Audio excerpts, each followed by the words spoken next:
discussion about the Gnostic texts. Hey, you got 2 minutes. You got 2 minutes to get a source on the screen. You got 2 minutes to get a source on the screen. I'll bring. I'm gonna switch over to my computer in a second. Thank you. That's all I ask, brother. But hold up. What I'm trying to say is. No, if you finna quote for somewhere, we want to read it. We don't want to hear you. We want to hear you.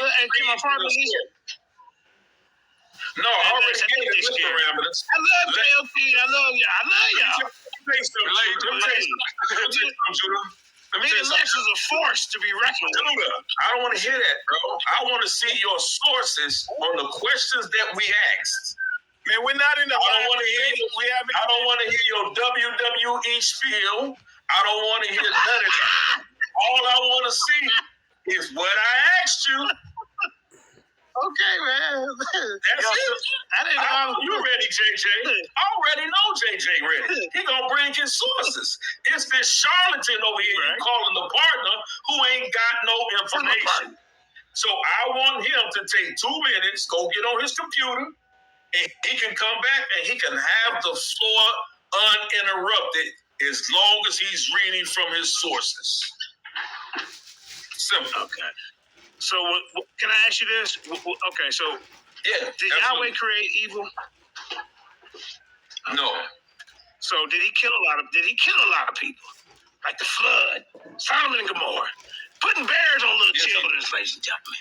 Snakes biting in the ass. Well, actually, no. If you asking me a question, if you asking me a question, I thought you was done. I thought you was asking me a question. It was rhetorical. Then commands to kill, ladies and gentlemen. Idolaters, he killing them. Yahweh commands killings of family members who worship idols.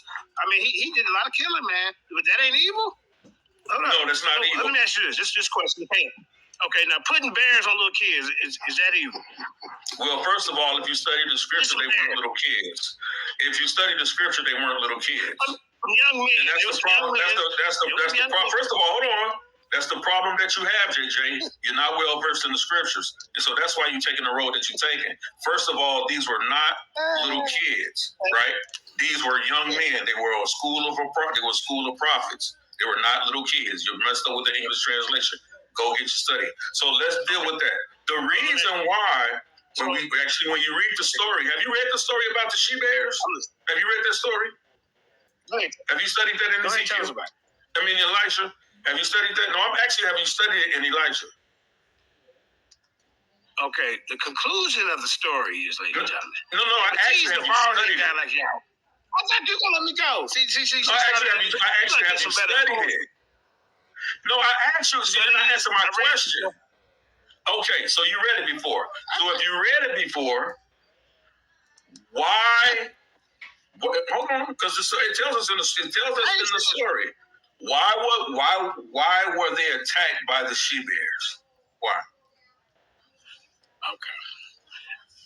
Because they was teasing the bald head guy. Bald head. See, like you and me, we bald head guys. We ain't safe around Yahweh. You see? Well, I'm not bald head because I have to be. I'm bald head on purpose. Well, I'm talking about your bald head now. If you get teased and conscious Suge Knight, you might get you'll be protected because Yahweh gonna put some bears on anybody who tease you. You see what I'm saying? But okay, let me ask you this. Is Yahweh? Yahweh. That's your God, right?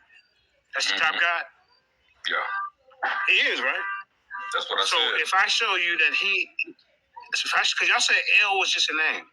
See, if you go to these other cultures, you're gonna find out that El was actually a deity. That wasn't just no title. He was a supreme deity, and the Israelites worshipped him. At one time, they worshipped plenty of gods, but they knew who the top God was, and it wasn't Yahweh. Can you show us the source? I showed you that the other day. No, show us your source now. Because as many people came up here and said, the term El is a misnomer. Oh, really? It's just a misnomer. Absolutely, it is. Yeah. Just like this, brother JJ. Y'all keep teaching for a second. I would ask you this, brother JJ. Like America, they say, "In God we trust." Do you worship that same God they trust? Yeah. Do I worship? See, what God are they talking about? See, God is exactly, brother. That's my point. See, let me help you, JJ, because this is why I say when you think you're growing in knowledge, you're not. You're going backwards. So when you talk about and I'm gonna help you, right? So just like I've seen somebody in the chat say, El is Saturn and always will be. See, he doesn't understand because he doesn't study why they even attach the term El to Saturn. Okay. The reason why they term El to Saturn, first of all, Saturn is a Greek and Roman mythology. That's where the naming of the planets come from, right? So they... Elder Yhwh was right that JJ does not do research, and as he appears to be advancing, he's actually digressing and falling backwards and even down, right? So he talked about El, and he asked, he wanted the thing, he got to talking about El, and the first question that he asked was, does God create evil? Well, we're Hebrews, right? So let's go to what the Ancient Hebrew Resource Center has to say. Good and Evil by Jeff A. Benner, which is a Hebrew scholar, said very few sermons in our Western synagogues and churches would include the passage, I, God, form the light and create darkness. I make peace and I create evil. I am the Lord who does all these things, Isaiah 45:7. As our Western minds see these two forces as opposing opposites, however, the Eastern mind sees them both as equals and necessary for perfect balance. In the Western mind, God is only good and therefore unable to create evil. The Eastern mind sees God as a perfect balance of all things, including good. Tov in Hebrew, which is Strong's number, the Hebrew number 2896, and evil, which is Ra in Hebrew, Strong's, again, the Hebrew number 7451. It should be noted that the English word for evil has no ancient Hebrew equivalent, while most English translations will use the word evil.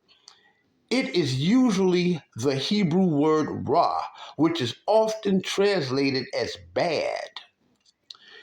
In the ancient Hebrew mind, there is no such thing as an evil person or thing. To understand the word good and bad from a more Hebraic understanding, these words should be understood as functional and dysfunctional. God is both functional, such as seen in the creation story of Genesis 1, as well as dysfunctional, such as seen in the destruction of the flood. Our Western minds classifies all things in two categories, either good or it's bad. One is to be sought, cherished, and protected, and the other is to be rejected, spurned, and discarded. Let us take light and darkness as an example. We see light as good and darkness as bad. We see light as good and darkness as bad. The idea of light brings to mind such things as God, truth, and love. Darkness, on the other hand, invokes Satan, lies, and hate. To the Orientals, including the Hebrews, both are equally necessary, as one cannot exist without the other. In the Bible, God is seen as the God of light. In the Bible, God is seen as a God of light as well as darkness. And the people stood in the distance, and Moses approached the heavy darkness where God was. Exodus 20:21. If you stare at the sun, which is pure light, what happens? You become blind. If you were standing in a sealed room with no light, what happens? You are again blind. Therefore, both light and darkness are bad, and yet both are good. In order to see, we must block out some of these lights, as well as some of these darknesses. The two poles of a magnet are north and south. The two poles create balance.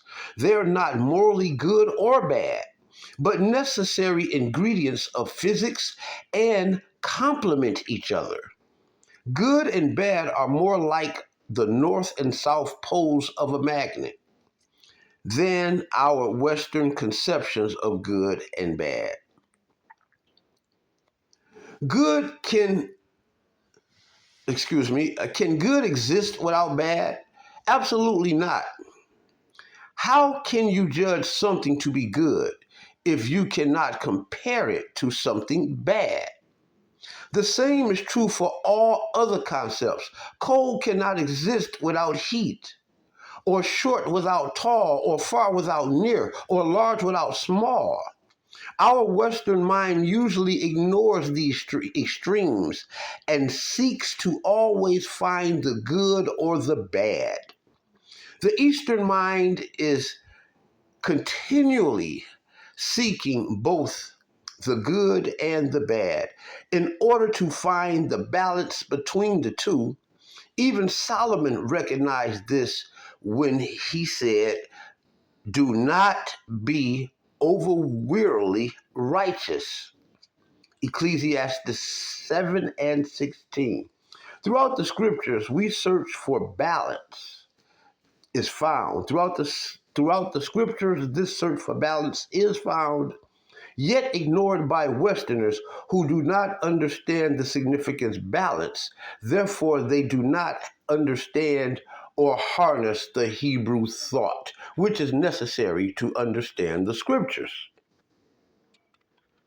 Here we have the Hebrew word tov, which is do good, to act functionally, right? Then we have the other word down at the bottom down here, which is the same, functional, which is tov again, which is good. Fulfilling the actions for which a person or thing is specially fitted or used, or for which a thing exists. A functioning within its intended purpose. Strong number 2896. The other was 2895. And we're going to look at Tov again, 2898. It's a functional again. Fulfilling the action for which a person or thing is specially fitted or used, or for which a thing exists, a functioning within its intended purpose again. Okay? Now we're going to back out of here, and we're going to look up the Hebrew word for evil, which is Ra, right? Ra. Ra is dysfunctional, impaired, or abnormal action other than that for which a person or thing is intended. Something that does not function within its intended purpose. When we look at the definition under that, then we have companion, one that accompanies another as a close companion. So we're really looking at the 7451, because 7453 is a different definition, which is dysfunctional. So we're looking at Tov, which is functional, and Ra, which is dysfunctional. These words does not mean good and bad or evil, or as in which these people are intending it.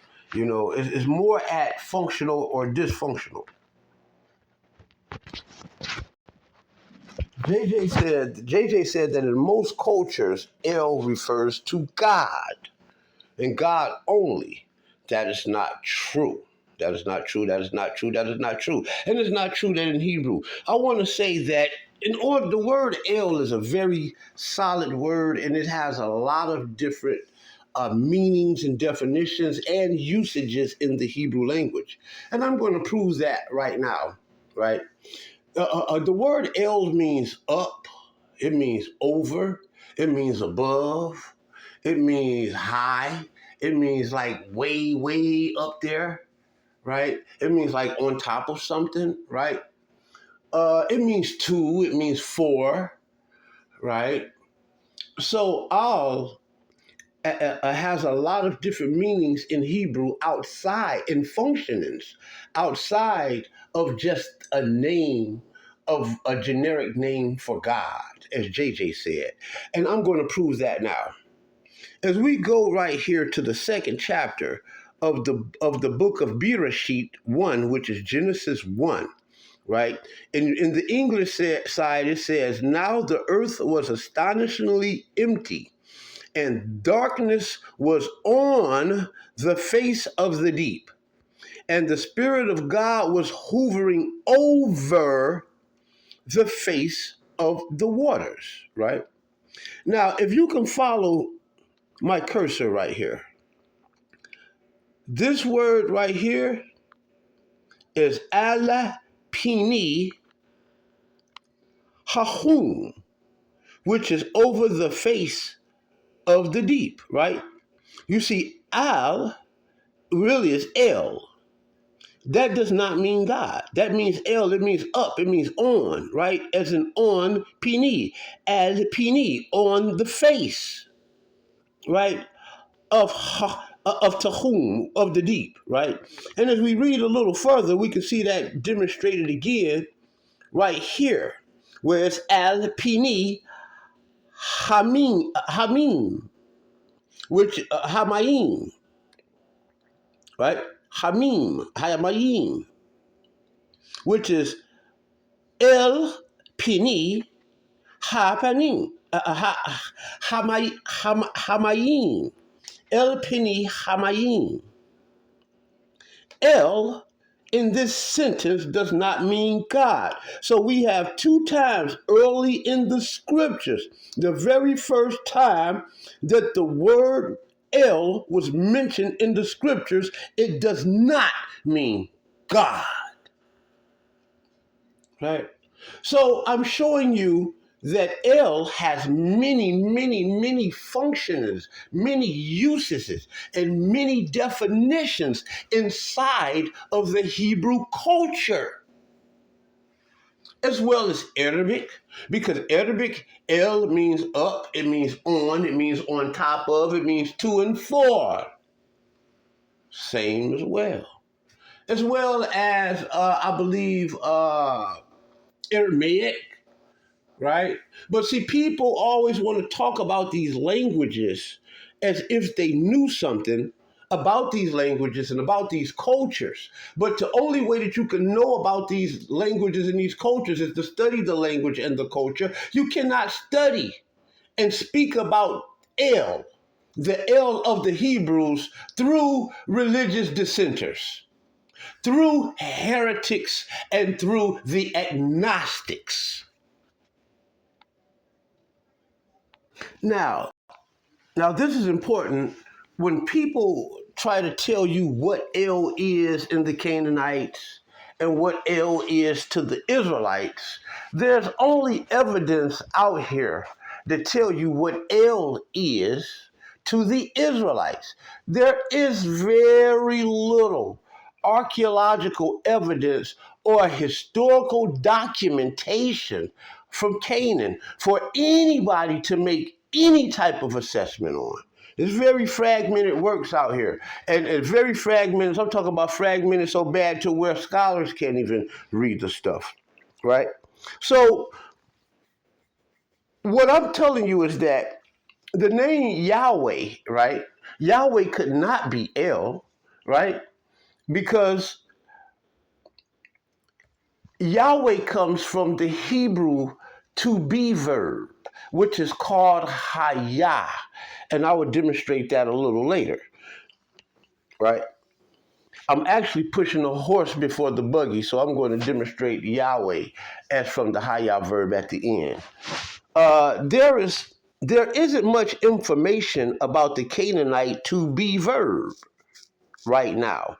But here are some related information about Canaanite languages and the Canaanites. So as we can see that there isn't much information about the Canaanite to be verb, right? So what I am suggesting, or what I am conjecting with evidence, right, is that Yahweh does not exist in the Canaanite language, because Yahweh comes from the Hebrew to be verb, and the to be verb inside of the Canaanite language is not Haya, which is the origin of the word Yahweh. The to be verb inside of the Canaanite language is kun, right? The same to be verb is in kun, is in Arabic, kunt, right? Arabic, and even a Punic, I believe. But we're going to dig off into some of the evidence so we can see. So anybody tell you anything about Canaan, there is very little evidence about information about Canaanite writings. This is the reason why there's no little information about the to be verb, because there's fragmented writings that they have. There's very little information. The to be verb is in English, the verbs like is, was, to be, will be, right? These are the to be verbs. That's what that means, to be, or to exist, right? Let's back up out of here. So the next, so we're going to travel through the dissension of the Canaanite languages to figure out what was the Canaanite to be verb. The very next language to come out of the Canaanite language is the Phoenician language. And we know that the Phoenician, because that came by way of the Greeks to us. We have to go into the Greek history. We have to, in all of the Canaanite stories, we have to go off into other surviving histories to piece together the Canaanite stories, because their story is so old and so fragmented, it did not survive the test of time. So now we go into the Phoenician language, right? And we go in, this is during the period of the Greeks, the old Greeks, the ancient Greeks, right? And it says that the Phoenician verb for to be, like I told you, is kun. The Phoenician is a Semitic language that used the consonantal roots and the vowel changes to express morphological distinctions, unlike other Semitic languages. Phoenician preserved the unconsonantal and biconsonantal roots from Proto-Afro Asiatic. So we can see that this here Phoenician to be verb, which is the direct daughter of the Canaanite language, to be verb is kun. And this is why I hold my argument that the further you go back, the to be verb is kun, right? And even in Arabic, it's kun to this day. Right? In all of these languages, the to be verb, and only in a select few, only in one is the Haya verb, okay, for Yahweh. Okay, so Yahweh can only exist and only have emerged up out of the Hebrew language, and we will continue to prove that. So there anybody talking about any Canaanite anything, we just throw that out as ridiculous, right? So we only can go as far back to check on them is through the writings of the Greeks, and we got. And during the languages that they spoke during the time of the Greeks, and the to be verb was not Haya, it was kun. So if there was no Haya, there would be no reason to conjugate any of the conjugational words that would stem from the Yhwh verb. Basically, there would be no reason to use any word that stemmed from the Yhwh verb inside of a language that uses kun or kun for that purpose. Therefore, Yahweh did not exist, and there was no need to even use that word inside of the Canaanite and the Phoenician language thus far. So I scroll down a little further, it gives you a little bit, show you how it was written. As you can see, as it says right here, root seen in Proto-Afro Asiatic. Compare verbs to kun, to be, versus Arabic kun, right? Kun. And mat, to die, versus the Hebrew word mut, in Arabic word mut. So you can see that these words are pretty much the same. In Arabic and Hebrew, and all of these are Semitic languages, and you can learn much by speaking them. I speak both Hebrew and Arabic, and I've taken classes on Proto-Canaanite.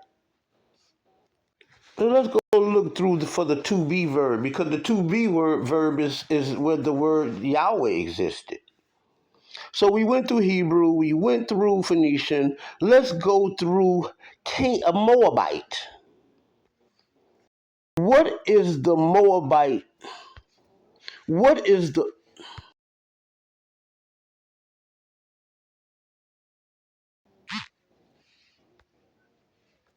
They say Moabite. Moabite.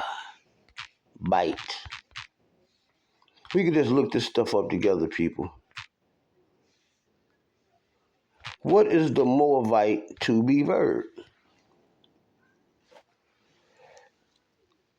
Now we see that the verb to be in the Moabite language comes from the root who or he, not kun, not haya, but who or he. Moabite is a Northwest Semitic language along with the Hebrew and Aramaic, and the three share a lexical isogloth. When you look up the Edomite to be verb, you get nothing, because nothing survived much from the Edomite language again.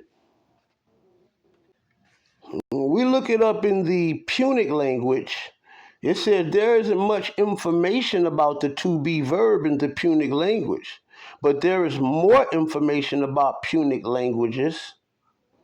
There is some information, but they couldn't tell you from what we have what the to be verb was. All for the same reasons I attested earlier. As you can see, when we look up the to be verb in the Canaanite language, we don't get much information. We look up the to be verb in the modern Hebrew language, come from haya, right? It is the verb, the Hebrew verb for to be is hiyot, lehiyot. However, there is no present tense form of this verb, so it is omitted in the present tense. For example, the soup is very hot. In Hebrew is ha-marek haza, which is the soup hot, right? I forgot the word for hot, which is kan moed. Excuse me.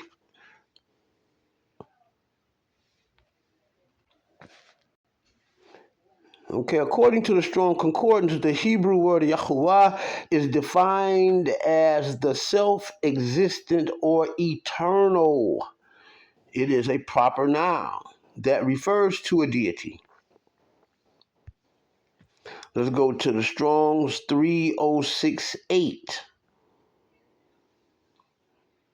Right? It says Yahweh, proper name of the God of Israel. Word origin from Hua, right? So we go to, or Hawa. They say Hava, that's in modern. In ancient it was Hawa. So let's go to the Hawa. And from Hawa, we get to become, to be. It goes back to the to be verb, right? Which is a primitive root. Hawa, right? Hawa. So there's two roots in here. You got the Hawa and the Haya. Let's get to the Haya. It's good to look up multiple sources of the Strongs because many of the sources use different editions of the Strongs, and the different editions say different things. Now we go to the blue letter 3068. We get transliteration Yahuwah, pronunciation Yahuwah. Then it says root word from Haya, like I told you, the 1961. Now let's go and look up that word. And this is the to be verb. Huwa and Haya are to be verbs. Because Huwa is become and Haya is to be. Right? Transliteration, pronunciation, part of speech is a verb. And it is the to be verb inside of the Hebrew language. And one of the conjugations of Haya is Lahiot, right? And Yahweh is one of the conjugations, one of the many different conjugations of the Haya verb, which basically means he exists, he will be, he is, and he was. The name Yahweh is the essence of existence. He is the essence of existence. Because in the future tense, the is not applied. It's only applied in the future tense, which is ehia. And I'm going to show you some of the conjugations and how we conjugate the Haya verb. So we're going to get a very strong lesson on the Hebrew language. And therefore, you will understand how it is virtually impossible to have any Canaanite references to the name of Yahweh.